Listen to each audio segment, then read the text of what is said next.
Radhika madam, इतके दिवस खूप ऐकून घेतलं तुमचं, पण आता बस. आज जर का मी तुझी मदत केली ना तर अशा बायकांचं खूप फावेल. काय नरसिंह नावाच्या सापाच्या शेपटीवर आपण पाय दिलाय ना. म्हणजे इतके दिवस ज्याला नातं म्हणत होतीस तो एक अपघात होता तर?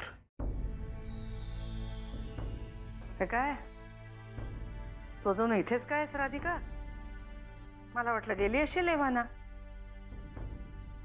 जनाची नाही निदान मनाची तरी ठेवावी माणसाने. आत्याबाई, या घरातल्या बाकी कोणाकडूनही माझी कसलीच अपेक्षा नाही, पण निदान तुम्ही तरी असं बोलू नका. असं बोलण्याची वेळ तू तुझ्यावर ओढवून घेतलीस राधिका. चुकलं माझं आत्याबाई. तुम्हीच सांगा मला काय करू मी. खूप एकटी पडली हो मी, खूप एकटी पडली.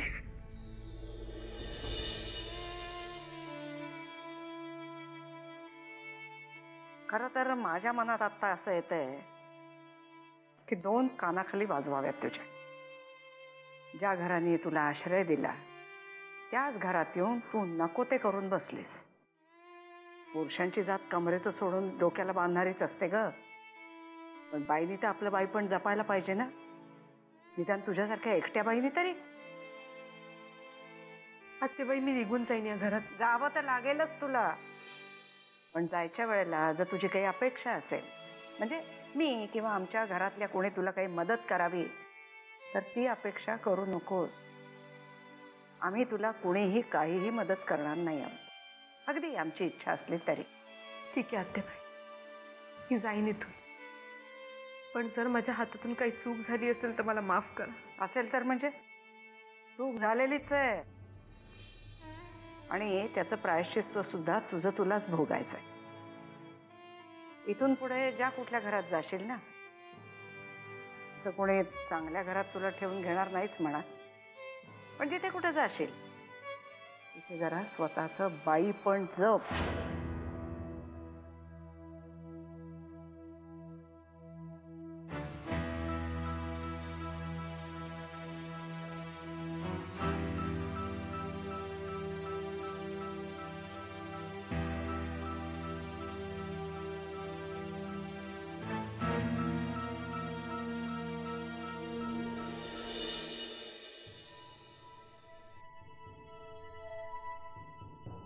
काय झालं वाकनीस?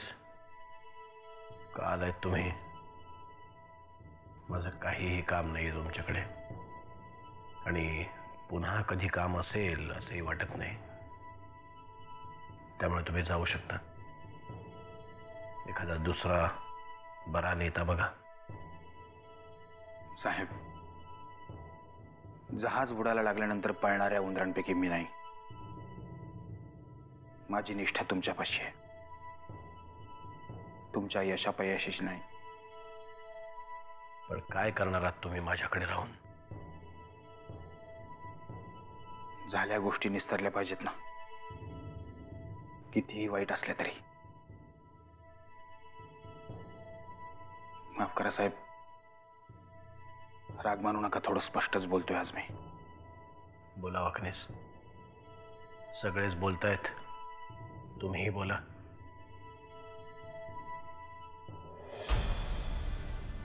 स्पष्ट अस्पष्ट काय, शेवटी माझ्या वाईटच बोलणार आहात ना. उद्या आपल्याला दिल्लीला जायचंय. तुमच्याबरोबर माझ्याही भविष्याचा निर्णय तिथेच होईल.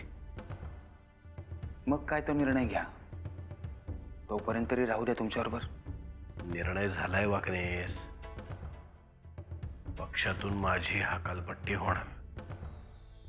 मग कशाला उगाच तिथे जाऊन लाज काढून घ्यायची? नाही साहेब, तुम्हाला पक्षातून काढणं पक्षाला परवडणार नाहीये. पक्षश्रेष्ठी हा निर्णय नाही घेणार. वाकनीस, पक्षाला मी चांगला ओळखतो.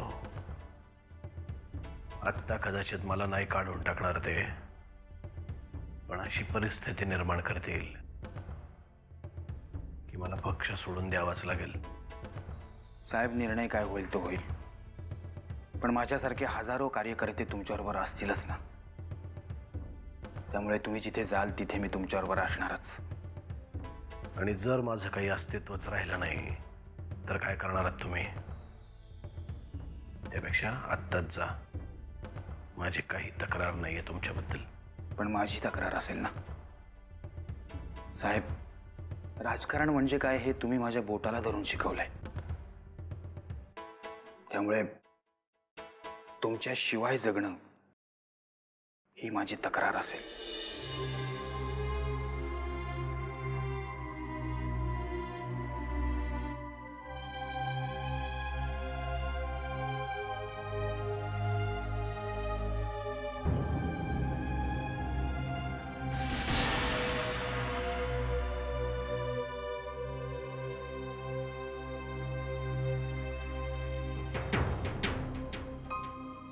यापुढे कानावर हात ठेवूनच जगावं लागणार आहे वाकनीस. जे तोंड उघडेल ते आपल्याबद्दलच बोलणार असं वाटतंय. गेले 20 तास प्रत्येक चॅनलवर फक्त आपल्या बदनामीचाच ढोल वाजवतायत. हे राधिका प्रकरण आणि मुख्यमंत्री प्रकरण खूपच महागात पडतंय आपल्याला. लांब उडी घेण्यासाठी थोडं मागे यावं लागतं. नरसिंह जरा जास्तीच मागे आलाय. आपल्या उडीचा अंदाजच आलेला नाहीये त्याला. मी खूप समजावलं होतं, पण नशिबाचे फासे असे काही उलटतील कोणालाच माहिती नव्हतं. आत्याबाई, सगळ्यात कहर म्हणजे पुतळे जाळलेत, बदनामीचे होर्डिंग्ज लागलेत, ते सुद्धा खुद्द आपल्या रमावतीमध्ये. आपल्या गावात सुद्धा? हो. अख्खा गाव नाही, पण गावामध्ये जे आपले विरोधक आहेत त्यांनी या प्रकरणामध्ये चांगलीच भाकरी बाजून घेतली. अगदी काळी जादू व्हावी तसं झालंय सगळं. मागे मी म्हटलं होतं, तोंडावर पडल्याशिवाय नरसिंहाला अक्कल येणार नाही. पण इथे त्याचा कपाळमोक्ष झालाय हो. तरी बरं, दिल्ली अजून शांत आहे. तसं समजू नका आत्याबाई. ही सगळी वरवरची शांतता आहे. बातमी हायकमांड पर्यंत वेगळ्याच पद्धतीने गेली.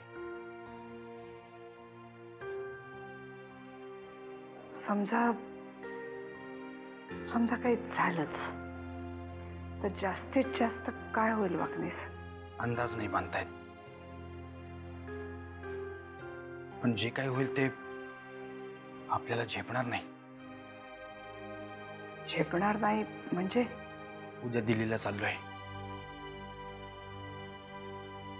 निर्णय उद्याच होईल.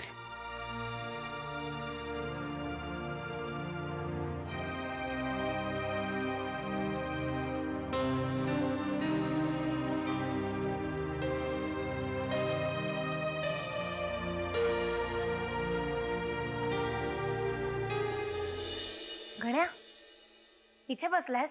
शाळेमध्ये का नाही गेलास? जाऊन आलोय शाळेत आणि आता परत कधीच नाही जाणार आहे शाळेत. का? मग काय खुडू कोंबडीसारखा इकडेच बसून राहणार आहेस का? ताई तू जा ना, कशाला मला त्रास द्यायला आली आहेस? गण्या,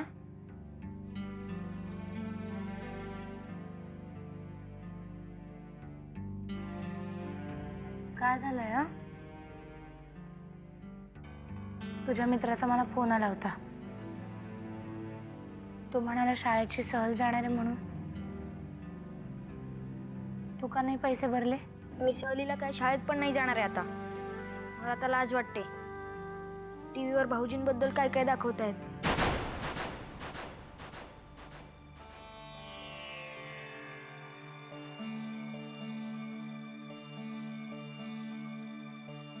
याआधी शाळेमध्ये तूच उड्या मारून सांगायचास ना, माझे भाऊजी असेत, माझे भाऊजी तसेत. मग अचानक काय झालं? पण आता सगळेच त्यांच्याबद्दल वाईट बोलतायत. गण्या, ज्या लोकांना दुसऱ्यांबद्दल चांगलं बोलता येत नाही ना, त्यांच्या वाईट बोलण्याकडे सुद्धा लक्ष द्यायचं नसतं. आणि हे कधीही विसरू नकोस, ह्यांनी आपल्याला रस्त्यावरून उचलून घरात आणलंय ते. हे पैसे घे, शाळेमध्ये भर. कळलं? काय झालं का? हा का असा चेहरा पडून बसलाय? आणि अगं आरती व्हायची आहे ना ग अजून? हो, तुमच्यासाठीच थांबलो होतो. एकत्रच करूया. वहिनी साहेब, बाहेर तुम्हाला भेटायला चॅनलवाले आले. चॅनलवाले हकलून देते ना. मी बोलवलंय त्यांना. जानकी अगं तुला काय वेळ लागलाय का? तोंड उघडायचा अवकाश फाडून काढतील तुला ते. आत्याबाई, अजून किती दिवस त्यांच्यापासून दूर पळणार आहोत? आणि मी असं काहीच केलं नाहीये जे सांगायला मला लाज वाटावी. मी बोलते त्यांच्याशी. त्यांना सांगा आरती झाल्यावर मी बाहेर येते. जी वहिनी साहेब. चला आत्याबाई, आरती करून घेऊया.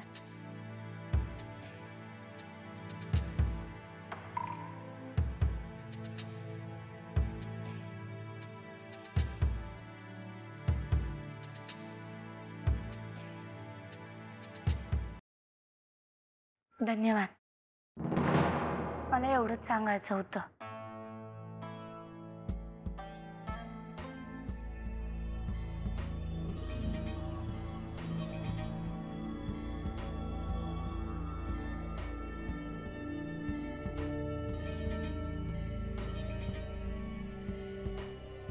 घरामध्ये नवरात्रीचे घट बसलेत.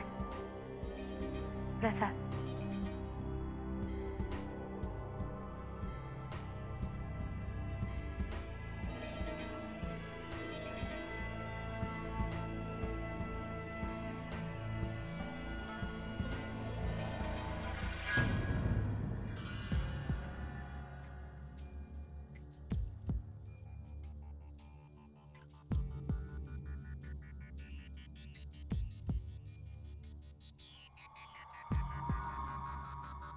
माझ्या अप्रूची तर वेशीवर टांगताना मजा येत होती होय तुला? ज्या पत्रकारांपासून मी लांब पळतोय त्यांना घरीच बोलावून घेतलंस. काय काय सांगितलंस माझ्याबद्दल?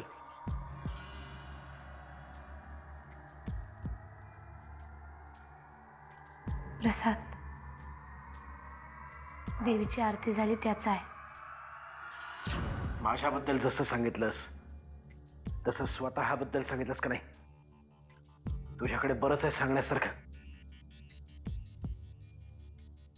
निघ निघ इथून.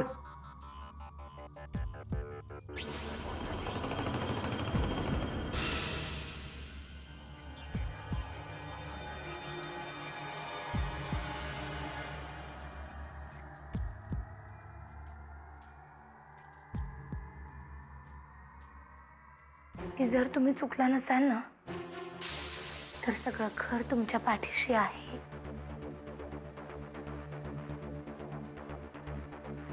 आणि चुकला असाल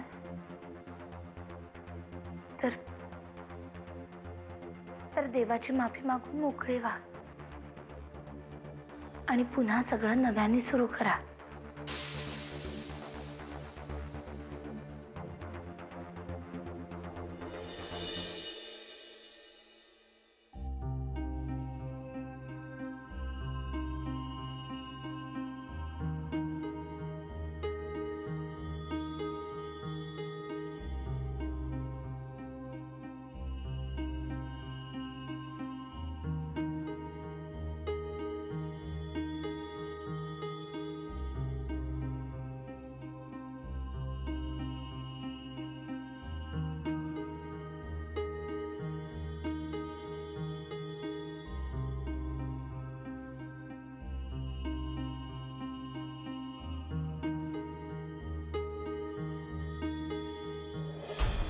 काय ग सुगंधताई, इथं काय करतेस?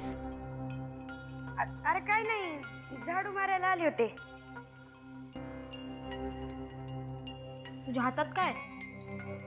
अरे गण्या, ती ना गंमतच झाली. मी झाडू काढत होते ना तर तेवढ्या ते ना एक झुरळ उडालं आणि तुझ्या दप्तरात शिरलं.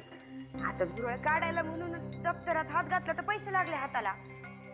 असे ठेवतात का पैसे? अगं मी नीट ठेवले होते पैसे. अरे नाही, असं नाही. कुठं गेले म्हणजे? मग कुणी पैशांना हात लावल्याशिवाय पैसे कसे काय गायब होतील? नाही तसं नाही. पण गण्या, लईता आल्यावर झाला गाड्या तू. हा लय नोट नाचतात तुझ्याकडं.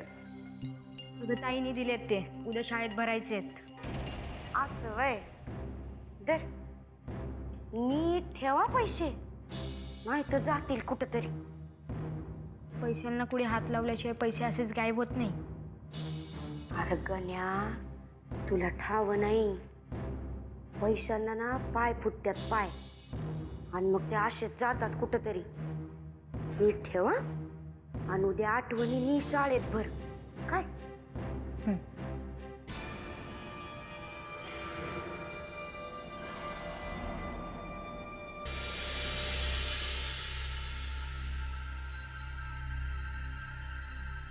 सार्वजनिक बांधकाम मंत्री म्हणून लोकांची घरं बांधणारे जर लोकांचीच घरं उद्ध्वस्त करायला लागली तर तुम्ही आणि आम्ही जायचे कुठे? सनसनाटीसाठी कॅमेरामन सुशील सह मी सतीश, मुंबई. घरात कोणीतरी गेल्यासारखं प्रत्येकाने सांत्वन करण्यासाठी चेहरा पाडून माझ्यासमोर येण्याची काही आवश्यकता नाहीये. गरज नाही मला तुमच्या सांत्वनाची. जा इथून. तुला सहानुभूती दाखवून तुझं सांत्वन करणं इतका अजून मोठा नाही झालो मी. प्रसाद आणलाय, घरात घट बसलेत. ह्या सगळ्या गडबडीत तुला देवीचं दर्शन घ्यायला सुद्धा जमलेलं नाहीये, म्हणून आणलाय.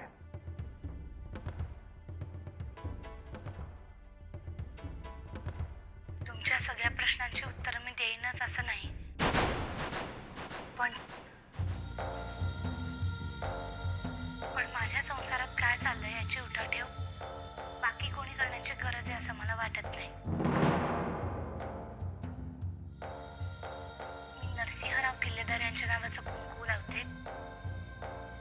ह्याचा मला कालही अभिमान होता, आजही आहे आणि तो आयुष्यभर वाटत राहील.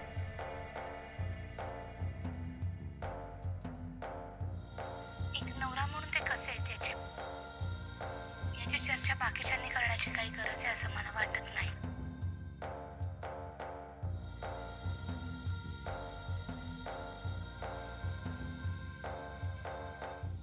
आणि राजकारणी म्हणून जर त्यांच्याकडून काही चुका झाल्या असतील तर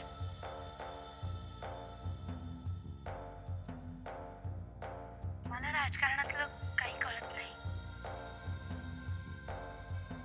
मला फक्त एवढंच सांगायचंय की त्या चुकांचा निवाडा करताना यांनी वर्षानुवर्ष केलेली चांगली कामं कोणी विसरू नयेत.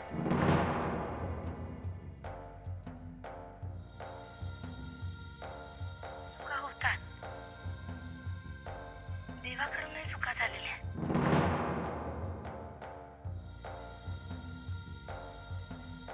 आपण तर फक्त माणसं आहोत.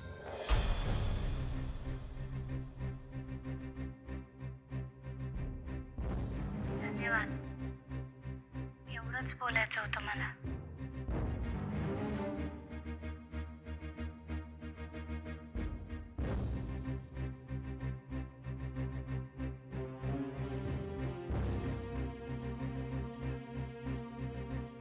तुम्ही कितीही पुढे जा, पण जेव्हा जेव्हा पाठीमागे वळून पाहाल ना,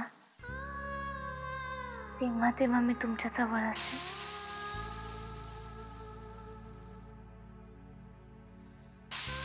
मी तुमच्यापासून लांब कधीच जात नाही, कारण तुमचा विचार सतत माझ्या बरोबर असतो, सावलीसारखा.